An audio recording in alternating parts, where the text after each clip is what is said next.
Say goodbye to your credit card rewards. Greedy corporate mega stores, led by Walmart and Target, are pushing for a law in Congress to take away your hard-earned cash back and travel points to line their pockets. The Durbin-Marshall credit card bill would enact harmful credit card routing mandates that would end credit card rewards as we know it. If you love your credit card rewards, tell your lawmakers, hands off my rewards. Tell them to oppose the Durbin-Marshall credit card bill. A science story, huh? These NYU scientists, they felt right. But I was so and I just thought, well, I had figured it out. it was that golden moment. Because science was on my side.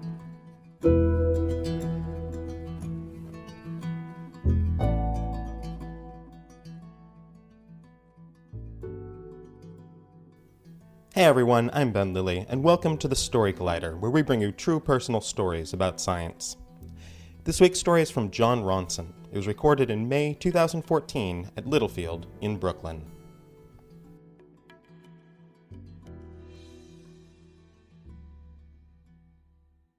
I'm going to tell a short story which starts, like a few of my stories actually start, with me accidentally typing my name into Google, and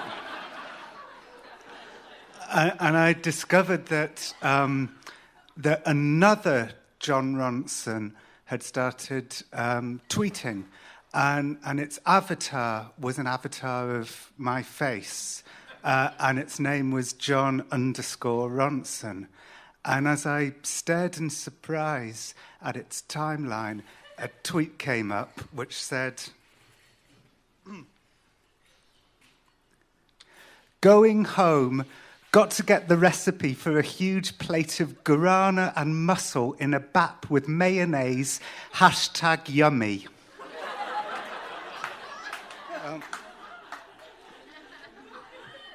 So I wrote, "Who are you?" And he tweeted, "Watching Seinfeld, I would love a big plate of celeriac grouper and sour cream kebab with lemongrass, #foodie."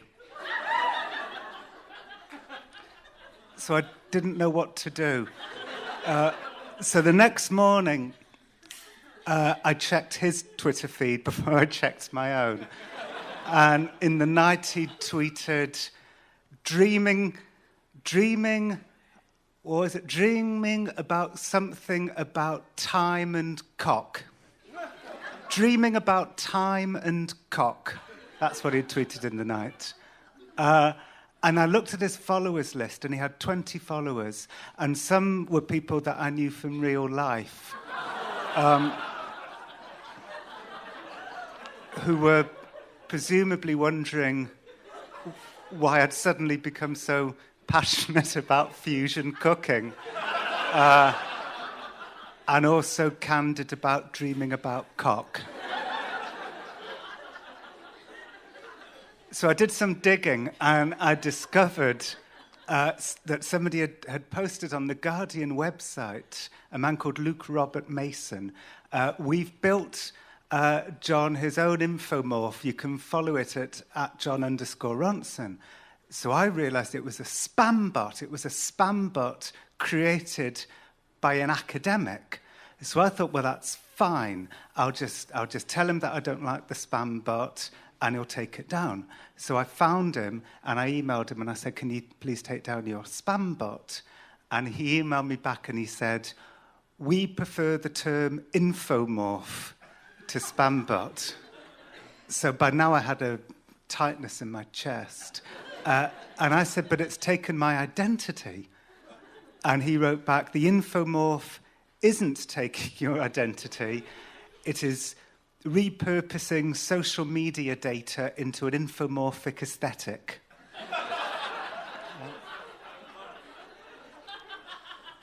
So I was at war with a robot version of myself. So for the next month, I'd say admittedly when I was annoyed about something else, I'd see what Jon_Ronson was tweeting. And it was always about fantastic dinner parties that he was organising. Whereas I, in that period, managed successfully to avoid every dinner party I was invited to. Except for one, actually. I went to one party in that period. My wife forced me to go to it. And the host said to me, would you like some crisps? And I said, no, thank you. I'm going to have cereal when I get home. And from the corner of my eye, I saw my wife kind of pointedly glaring at me. And I said, what? And she said, be more general. She said, your small talk, make it more general. And then when I got home, I checked Jon _Ronson's Twitter feed. And he'd written, hashtag woohoo, damn. I'm in the mood for a tidy plate of onion grill with crusty bed. And then, woohoo, serving kumquat soft cheese and cucumber crepe with a bread roll, hashtag friends.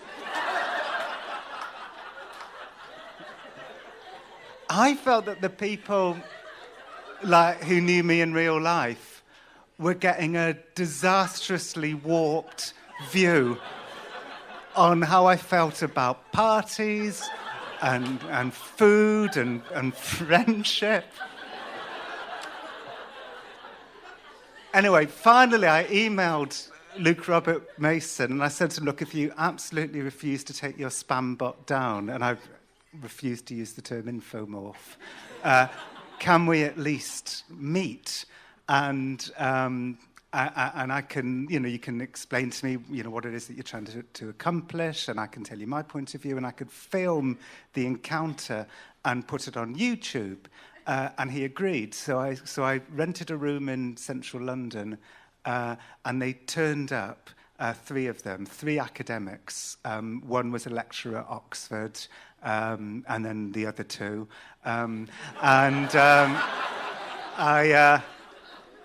I said to them, actually, that I should put them in a row on the sofa so I could film them all in one shot. And the one in the middle, Dan O'Hara, said, we'll play along. And I said, what do you mean? And he said, well, it's about psychological control, isn't it? And I said, what, me putting you in a row on the sofa is my way of psychologically controlling you? And he said, well, yes, that's how it's done. And I said, how do you know that? And he said, well, I do that with my students. And I said, why would you want to psychologically control your students? And he kind of looked slightly worried for a second that I'd caught him saying something eerie. And he said to control the learning environment. And then we had a conversation about the spam bot. And so I'm going to play you about 3 minutes of our conversation. Yeah. Are you going to ring up the London phone book and insist that all the people who have the same name change their listings to... There's something... No, because they didn't choose to call themselves Jon Ronson because of me. Yeah, but you're choosing to call this Jon Ronson because of me. You seem to be saying there is only one Jon Ronson and I'm the real Jon Ronson. You're kind of proposing yourself as the real McCoy, as it were, and you want to maintain that authenticity. And I think we feel annoyed with you because we're not quite persuaded by that. We get the feeling that you're not so much saying, I want to maintain my integrity and authenticity as the real Jon Ronson. We think there's already a layer of artifice there, and that what you're saying is that it's your online personality, the brand Jon Ronson, that you're trying to protect, yeah? No, it's just me tweeting. It's not you. No, you're you. We've met you. Now, today, we're meeting face-to-face, person-to-person. The internet is not the real world. Yeah, but I write my tweets, and then I press send. Mm-hmm. So it's me on Twitter. That's not academic. That's like... I think to take it back to where it came from. It's not postmodern. It's just the fact of it. This is bizarre. I find it really, really strange the way you're approaching it. You must be one of the very few people I've ever come across who's chosen to come on Twitter and use their own name as their Twitter name. I don't really know anyone who does that. And that's why I'm a little suspicious of your motives here, John, because that's why I say I think you're using it as brand management. That's why you're using your own name. You know what? And I have never used the term brand management in my life. I've never used that phrase in my life. But I just get the sense of why like, would you use your own name? You come from a whole different bizarre. language to me. These words that you use are a completely different language. And that's the same about this spam bot. Its language is completely different to mine. Yeah, definitely. Yeah, and that's what's annoying me so much. It's like a misrepresentation of You'd me. like it to be more like you. No, I'd like it to not exist. That's bizarre. Then I'd like it to not exist. Yeah. Why? Because I don't know. I find something quite psychologically interesting about that. Why? There's a kind of interesting, kind of uncanny sense of I don't know. I find that quite aggressive almost. Like you'd like to kill these algorithms, then you must feel threatened in some way. I imagine you talking about infomorphs and reality discourses while having one of your dinner parties that your Jon Ronson's always going on about, eating your wasabi dumplings. And I would walk past that dinner party and I'd think, God, that's a bit Nathan Barley. Yeah, I can't imagine doing that either. But that's the world that you're presenting to me. It's fiction. Nathan Barley is a television comedy show in Britain about monstrous hipsters. I should point that out. So I had to stop the clip there because just after that I got out from behind the camera and I stabbed him in the face.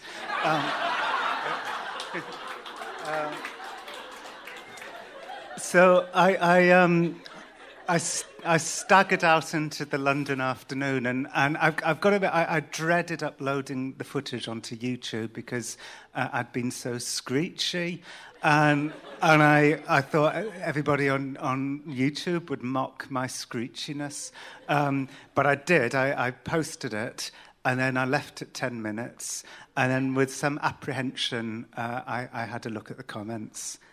So the first comment read,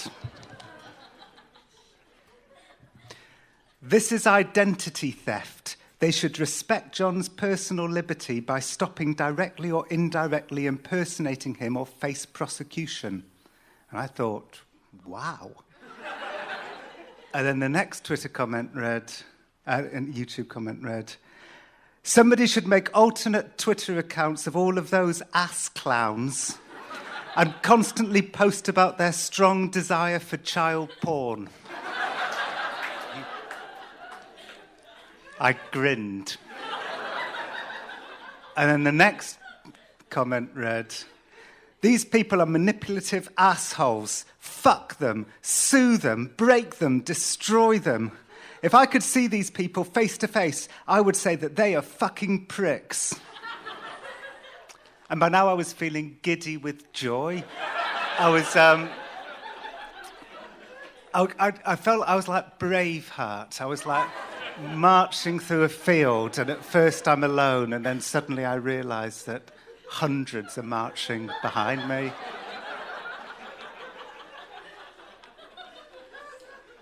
And then the next comment read, "Vile, disturbing idiots playing with someone else's life and then laughing at the victim's hurt and anger." And I nodded soberly. And then the next comment read, "Utter hateful assholes. These fucked up academics deserve to die painfully. The cunt in the middle is a fucking psychopath." And at that I frowned slightly. And I thought, I hope nobody's going to actually hurt them. And then the next comment read, "Gas the cunts. Especially middle cunt. an especially left-sided bald cunt, an especially quiet cunt.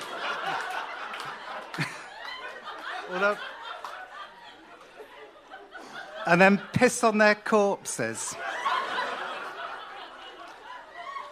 And I won.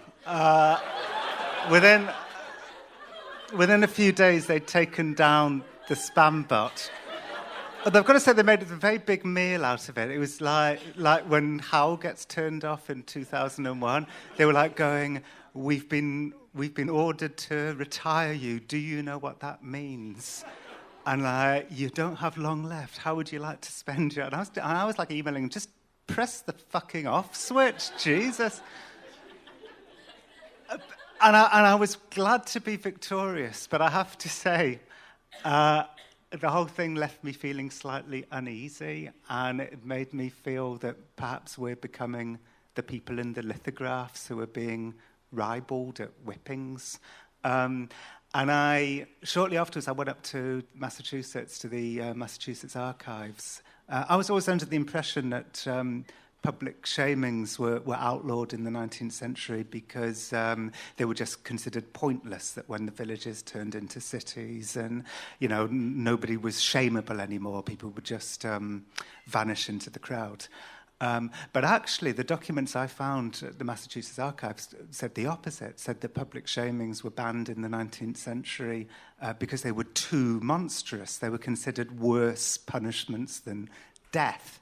So I feel bad about leaving this anniversary on such a kind of sour note, but I just wanted to say that it might be worth bearing in mind that we are every day on Twitter nowadays doing something that was considered monstrous in the 19th century. Thank you very much.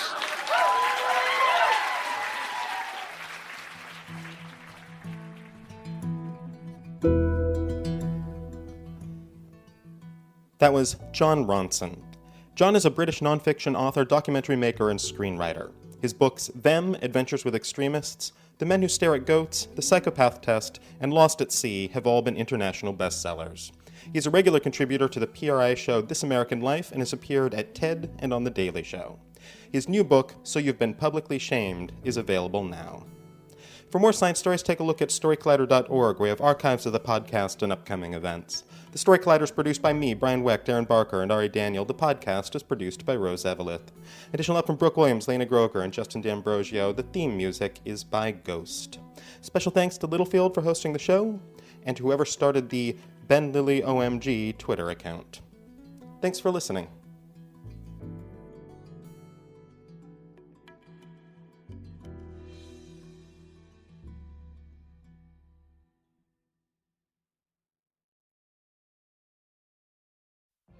What if you could have a career where the opportunities are as vast as our nation, where it's not about mission statements, but a shared mission?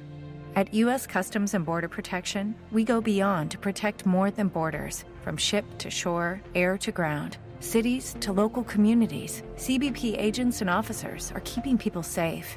Join U.S. Customs and Border Protection and go beyond for something far greater than yourself. Learn more at cbp.gov/careers.